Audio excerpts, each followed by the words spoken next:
Does Newaygo County have a quota system? No, we do not have a quota system. That is the question that's circling social media after a video surfaced showing a Newaygo County deputy in a Board of Commissioners meeting talking about what appears to be quotas. He was asking for permission to accept a state grant that pays overtime for increased road patrol and says that he requires officers to, quote, turn in numbers at the end of their shifts.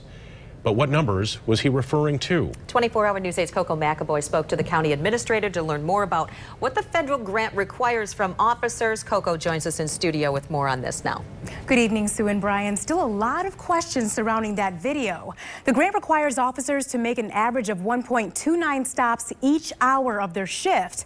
And the administrator of Newaygo County believes those may be the numbers the officer was talking about. I'm a numbers guy. It's a video that stirred a lot of controversy. An officer speaking to the Newaygo County Board of Commissioners about what seems like a quota system. I know you're not allowed to do it by federal law and state law, but I do put stipulations on the numbers I want to see by the end of their shift. The commission approved the measure with no further questions. But County Administrator Toby Lake believes the officer might have been referring to the grant requirements and not quotas. That's what I took, but I can't speak for the sheriff's office. I mean, when we looked into this, that's the intention and the responsibilities we have under the grant. The grant requires officers to average a certain number of stops per hour over the course of their shift.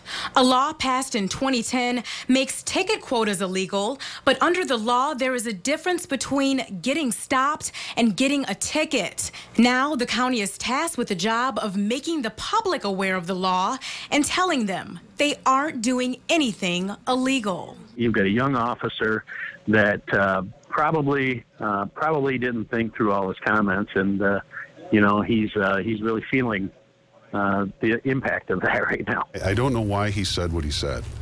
You know, my first reaction was, am I missing something? Is there something that is going on here that I'm not aware of? I want the public to rest assured that the police don't do these sorts of things, and that if they are being done, they won't be tolerated. They're against the law for a reason.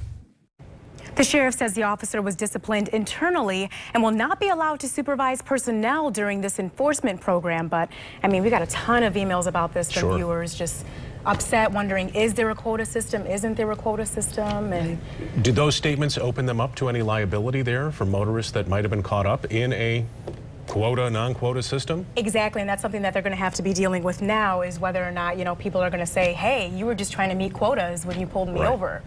So it's definitely part of the investigation now. We'll stay on it. Coco, thank you. Thank you, Coco.